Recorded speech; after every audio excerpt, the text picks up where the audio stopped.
Hola, buenos días, feliz sábado tengan todos mis amados. Espero que todos, queridos, todos se encuentren bien por la gracia y misericordia de nuestro Señor Jesús.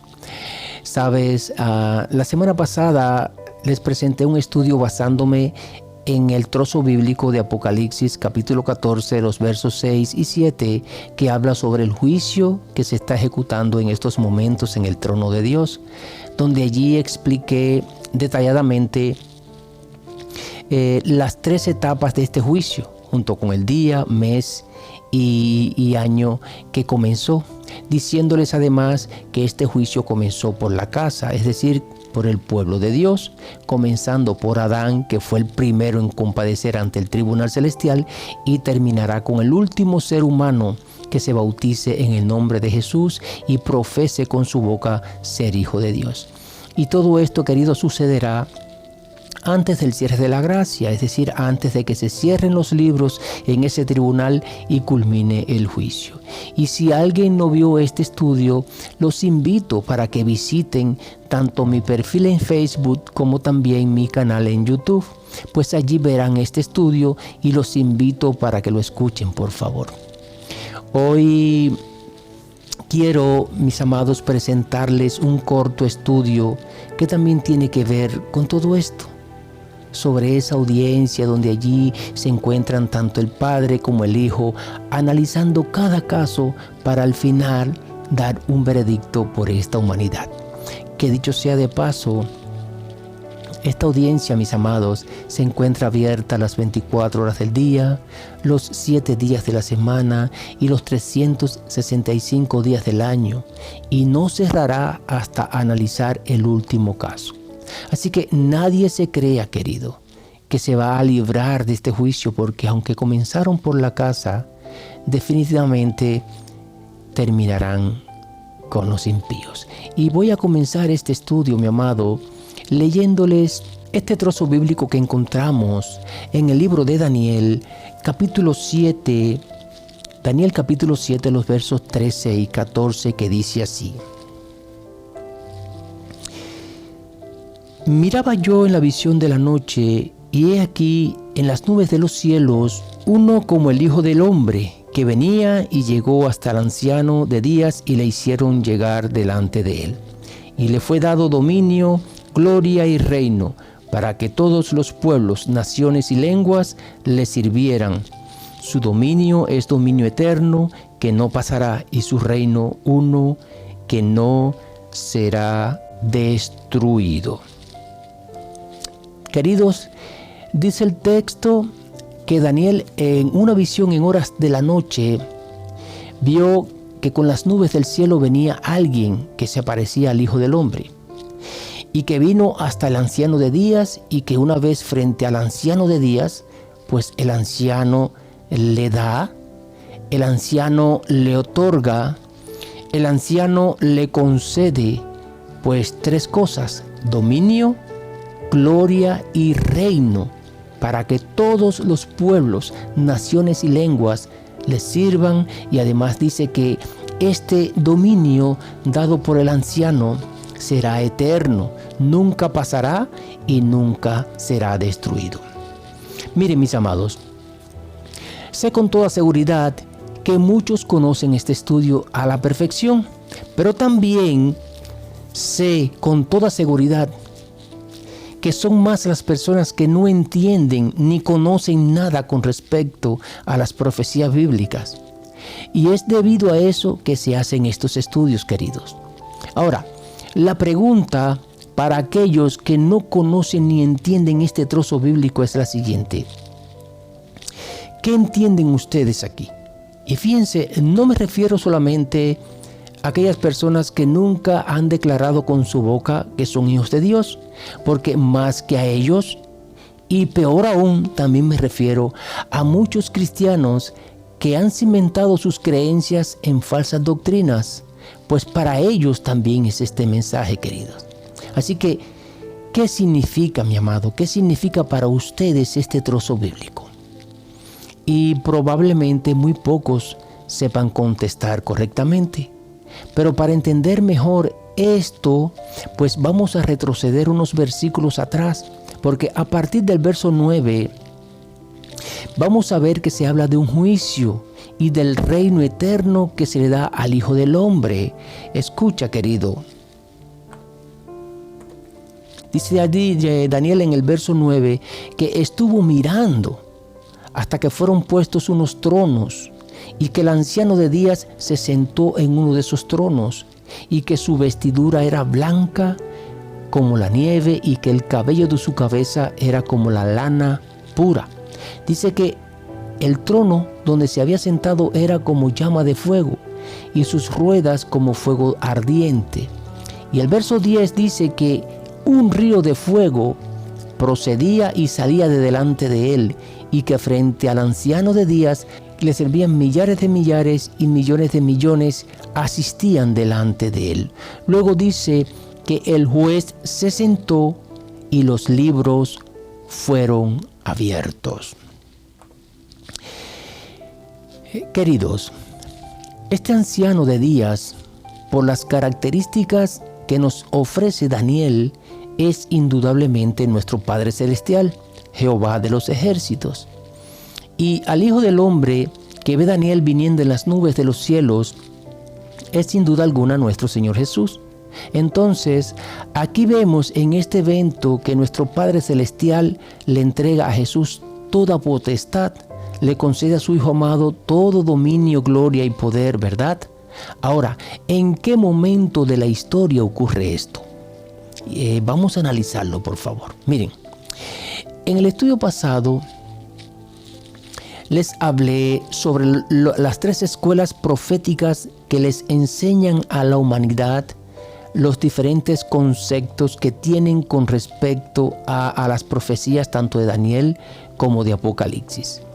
Y en dependencia de la escuela donde tú, mi amado del cielo, has estado absorbiendo como esponja seca esas enseñanzas, entonces, querido, se pondrá de manifiesto a través de este estudio si tu conocimiento viene de la verdadera escuela de Jesucristo, que es la historicista, o viene de esas 2 escuelas inventadas por el hombre de pecado, que son los preteristas y los futuristas. Porque este pasaje que estamos estudiando sobre Daniel, capítulo 7, del verso 9 al 14, lo malinterpretan, queridos. Lo malinterpretan los futuristas, creyendo que esta visión de Daniel se cumplirá cuando Jesús venga por segunda vez. Y todo porque aquí tienen mezclada la verdad con el error. Y mi amado, ¿quién es el experto en mezclar la verdad con la mentira? Pues Satanás, ¿verdad? De esa misma manera pudo engañar a Eva y de esa misma manera ha venido engañando a todas las generaciones que han existido. Pero con una gran diferencia con esta última generación, porque como él sabe que le queda poco, pues su engaño lo ha sofisticado mucho más. De tal manera que Jesús nos dejó dicho allí en Mateo 24, escucha, que Satanás levantará falsos cristos. Satanás levantará falsos profetas, falsos maestros, falsos líderes, falsos predicadores para engañar, si es posible aún, a sus escogidos. Es decir, que aquellos que hoy conocen la verdad y se encuentran dentro del pueblo de Dios, llegará el momento, aunque bueno, ya lo estamos viendo, ya hace mucho rato estamos viendo esto. Así que no podemos ser ciegos ante esta realidad, pues estos serán arrastrados a creer junto con los demás en las falsas doctrinas que Satanás ha puesto en el corazón del hombre de pecado a través de esas escuelas proféticas que les mencioné anteriormente, los preteristas y futuristas. Miren, queridos, este evento que vemos aquí en esta visión de Daniel 7, del 9 al 14, es sin duda alguna el comienzo del juicio en el tribunal celestial, porque bien claro que aparece en el verso 10 cuando dice: el juez se sentó y los libros fueron abiertos. Y vamos a poner un ejemplo. Mira, cuando un juez terrenal entra a una audiencia, es decir, a la sala del tribunal, y se sienta en la única silla que solo es ocupada por él, y allí abre el libro donde se encuentran todas las evidencias que se recopiló en la investigación que se hizo sobre el acusado, pues ¿con qué fin el juez hace esto? Pues para comenzar un juicio contra esa persona, ¿verdad? Fíjense que por lo general el juez siempre es el único o es el último, en entrar a la audiencia. Así que cuando el juez se sienta para darle inicio a ese juicio, ya se encuentra la sala llena. Allí se encuentran tanto el demandante como el demandado, con su representante legal que viene siendo el abogado, seguido por el público, que casi siempre el público son los familiares y amistades. Y finalmente es cuando entra el juez a la sala y se le da comienzo al juicio, ¿verdad? Pues aquí en este trozo bíblico, mi amado, vemos el mismo principio. El anciano de días es Jehová, que se sienta en su trono. Fíjense que Juan especifica bien claro cómo era el trono, es decir, la silla donde se sentó Jehová. Dice que ese trono era como llama de fuego, que delante de él había millares de millares y millones de millones que le servían y le asistían, ¿verdad? Y en eso llega Jesús, porque sin Jesús, querido, era imposible comenzar el juicio, ya que Jesús, mi amado, ¿qué es para nosotros? Pues Jesús para nosotros es nuestro sumo sacerdote, ¿verdad? Y a la vez nuestro abogado defensor. Así que el juez se sienta, y no para analizar un solo caso, sino para analizar el caso de toda la humanidad. Y Jesús debe estar presente. ¿Y por qué Jesús debe estar presente? Es sencillo, queridos, porque Él dio su vida por cada uno de nosotros. Jesús nos compró con su sangre preciosa, por tanto, a Él pertenecemos. Créanlo o no lo creas, querido del cielo. Todos estamos destituidos de la gloria de Dios. Todos pecamos. Por tanto, todos merecemos ¿qué cosa? Pues la muerte. Pero sin embargo, Jesús, ese Jesús que muchos rechazan hoy día, le dijo a su Padre: yo haré algo para que ellos no perezcan. Yo haré algo para rescatarlos de ese castigo que se merecen. ¿Y saben por qué lo haré? Dice Jesús. Porque los amo con amor eterno y haré cualquier cosa por salvarlos. Y el pago que pagó Jesús definitivamente, queridos, fue su muerte. Y a través de su muerte hoy tenemos la esperanza de la salvación y vida eterna. Claro, si reconocemos a Jesús como nuestro Salvador y Redentor y caminamos en sus pasos.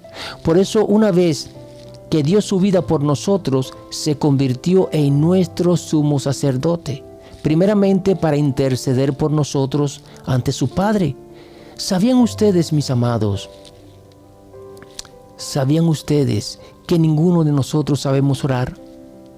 ¿Sabías tú, querido, que tus oraciones antes de llegar a nuestro Padre Celestial primero pasan por un filtro? Y son cambiadas nuestras palabras para que puedan ser aceptadas por Jehová. ¿Y cuál crees tú que es ese filtro, querido del cielo, donde nuestras oraciones son transformadas? Pues sin duda alguna es Jesús, que como nuestro sumo sacerdote interviene entre tú y Jehová. ¿Sabías tú, mi amado, que cada vez que violas la ley de Dios, que cada vez que le fallas a Jesús, sus manos y su costado sangran? ¿Sabías tú que cada vez que le fallas a Jesús, lo crucificas nuevamente? Pero sin embargo, Jesús, debido a ese gran amor que siente por ti, pues toma tus oraciones, querido del cielo, y las transforma, y luego se vira al Padre y le enseña sus manos manchadas de sangre, recordándole que Él te ama y que por ti murió. Y entonces es ahí donde Jehová nos perdona. ¿Sabías eso, mi amado del cielo? Tal vez muchos no lo sabían.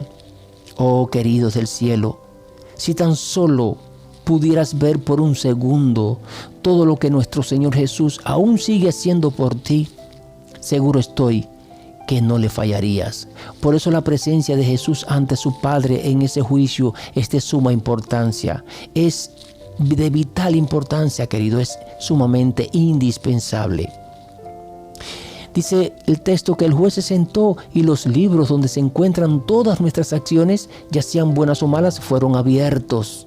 Miles y millones se encontraban frente a Jehová para comenzar ese juicio, y en eso llegó Jesús. E inmediatamente se le dio inicio al evento más importante de toda la historia. Y fíjense, mi amado, si la misericordia de nuestro Padre Celestial y de nuestro Señor Jesús es grande, que cuando se inició el juicio no nos dejó inadvertidos, queridos, porque se lo hizo saber a la humanidad a través de un remanente que escogió incluso de diferentes denominaciones cristianas, porque la iglesia adventista no existía en ese tiempo. Y Jesús le revela el día, el mes y el año a ese remanente cuando Él pasa del lugar santo al lugar santísimo en el santuario celestial para darle inicio al juicio investigador, y luego de eso comienza a darle más luz con respecto a su verdad. Y le da más luz porque todos ellos guardaban el día domingo, ninguno de ellos guardaba el sábado, ya que el día del Señor, querido, había sido reemplazado gradualmente desde los días del emperador Constantino. La Iglesia Católica había enterrado el sábado como el día del Señor, y de esa manera el día domingo fue ganando cada vez más terreno en todo el mundo. Imagínense ustedes, por más de 1500 años estuvo el día sábado en el olvido, y el día domingo lo tenían como el día del Señor. Y el diablo feliz por eso, pero se llevó tremendo chasco al ver que Jesús, comenzando la última etapa de su iglesia, conocida como la iglesia de la Odisea, pues levanta a ese remanente que luego más tarde toma el nombre de Adventista del Séptimo Día, donde 2 años después, en el año 1846, el pionero adventista Joseph Bates comienza a presentar argumentos bíblicos sobre la observancia del sábado.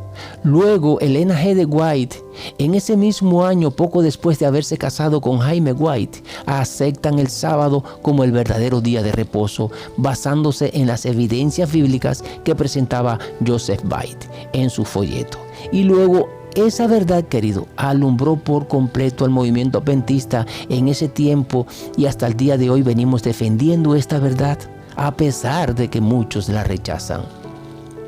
Así que, mi amado, ese juicio donde pasaremos todos en algún momento por esa audiencia comenzó, querido del cielo, y que no se te olvide esa fecha, pues comenzó el 22 de octubre de 1844.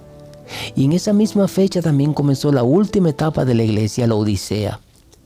Y en octubre de este año 2025 se completarán los 181 años de haber comenzado este juicio. Ahora, la pregunta es, ¿ya pasó nuestro nombre por ahí? ¿Aún nos falta? ¿Cuánto nos falta? Pues tristemente, por muchas preguntas que nos hagamos, no lo sabemos. Por eso, queridos del cielo, el día es hoy para prepararnos. Tomemos en serio esta primera etapa del juicio, porque en dependencia del fallo que se dé sobre nosotros, seremos apartados a la derecha o a la izquierda de nuestro Señor Jesús, unos para vida eterna, pero tristemente otros serán apartados para muerte eterna. Miren, en la porción bíblica que estamos estudiando de Daniel capítulo 7, vemos allí en el verso 14 que Jehová le da a Jesús todo el dominio, le da toda la gloria y todo reino. Pero aunque el juicio comenzó hace más de 180 años, este acontecimiento donde Jehová le cede todo a Jesús, pues todavía, querido, no ha sucedido. Aún no ha llegado, porque para que eso suceda, tiene que terminarse el juicio. Así que eso será al final, cuando sean cerrados los libros y se le dé un punto final al juicio. Porque para que Jesús pueda poseer el reino, para que Jesús pueda poseer toda la gloria y todo dominio, primero hay que hacer una investigación con el fin de determinar quiénes son los que tienen el derecho de pertenecer a ese reino que Jehová le dará a Jesús. Porque, mi amado del cielo, no todos aquellos Y es triste decirlo, pero no todos aquellos que hoy profesan ser miembros del cuerpo de Cristo lo son en verdad. Miren, les voy a leer esta cita de Elena G. de White que encontramos en su libro Primeros Escritos, página 280. Dice así, dice lo siguiente: todos los casos habían sido fallados para vida o para muerte. Mientras Jesús oficiaba en el santuario, había proseguido al juicio investigador sobre los justos muertos y luego haría lo mismo con los justos vivientes. Cristo, habiendo hecho expiación por su pueblo y habiendo borrado sus pecados, pues había recibido su reino. Así que estaba completo el número de los súbditos del reino y a la vez consumado el matrimonio del Cordero. El reino y el poderío fueron dados a Jesús y a los herederos de la salvación, y Jesús iba a reinar como Rey de Reyes y Señor de Señores sobre ellos. Queridos, aquí la hermana White comprendió que cuando la investigación en este juicio termine, pues el reino de Jesús estará completo, y entonces es ahí donde Jehová le entregará a Jesús el reino con todo su poderío. Miren, mi amado, solamente serán juzgados en esta primera etapa conocida como el juicio investigador, y antes de la segunda venida de nuestro Señor Jesús, todos aquellos que profesaron alguna vez el nombre de Jesucristo como su Salvador. Y el propósito número uno, mi amado, de llevar a cabo esta primera etapa del juicio es revelar quienes en verdad se arrepintieron de sincero corazón de sus pecados, quienes confesaron sus pecados con un arrepentimiento sincero y luego se apartaron del mismo, y a partir de ahí comenzaron a caminar con una fe genuina en Jesucristo. ¿Y saben por qué? Porque no todos aquellos que han profesado el nombre de Jesús, queridos, han sido verdaderos cristianos. Y eso, mi amado, no es difícil de distinguir. Jesús nos dejó dicho en su palabra que por nuestros frutos nos vamos a ir conociendo poco a poco, ¿verdad? Y así ha sido. Porque en la iglesia vemos a cristianos consagrados, y es muy cierto, pero también vemos a falsos cristianos. Es triste decirlo, querido, pero es la verdad, mis amados. Miren, en la iglesia se encuentran mezclados el trigo con la cizaña. En la iglesia está la red del evangelio, que reúne tanto a peces buenos como a peces malos. En la iglesia existen vírgenes sabias, pero también hay vírgenes fatuas. Entre todos los que profesan el nombre de Cristo, mis amados, no todos aún llamándole Señor, Señor, hacen la voluntad de Cristo o la voluntad del Padre. En la iglesia vemos a muchos lobos vestidos de ovejas. En la iglesia hay líderes que se disfrazan como ministros de justicia, pero en realidad son agentes directos de Satanás. En la iglesia, queridos, vemos a muchas personas con apariencia de piedad, pero carecen del poder del Espíritu Santo. Y saben, mi amado, Jehová nos afirma a través de Ezequiel, capítulo 33 del libro de Ezequiel, que el perdón que se nos haya concedido en algún tiempo de nuestra vida, pues en un santiamén puede ser revocado, porque en la iglesia hay personas que han recibido el perdón, pero luego, mi amado, luego se rehúsan a que ese perdón fluya en su interior, y por eso vuelven a caer en pecado. Y eso es más que suficiente, mi amado del cielo, para que cuando tu caso pase por el tribunal sea totalmente revocado y te pierdas para siempre. Vuelvo y repito, querido, tomemos en serio esta primera etapa del juicio y pongámonos a cuenta con Jehová para que no seamos hallados faltos cuando nuestro nombre pase ante ese tribunal que lidera como juez Jehová de los ejércitos.